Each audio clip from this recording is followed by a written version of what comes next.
বাচ্চারে বাপ যাইতা তুই তোর মারে কিছু কইতে পারছ না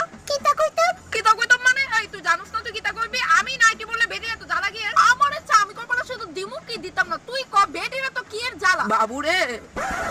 বাবু হ্যাঁ মা নে কইতাছি এই স্বর্ণের চুড়ি দি তারে দিয়া দিস তাইলে তুমি এই সুইটির কথাই কইছলা সেদিনকা নে আমি যাইতাছি গা তোর মাসির বাড়ি কয়েকদিনের লিগা অনেক মিস করো মা আপনারে কবে আইবেন মা শাড়ি আলাইছে আমি ঠিক হইনি দেখতাছি তুমি আসলেই শাড়ি পরছো বৌমা কেন মা আমি কি শাড়ি পরতে পারি না এখন থেকে আমি শাড়ি পরবো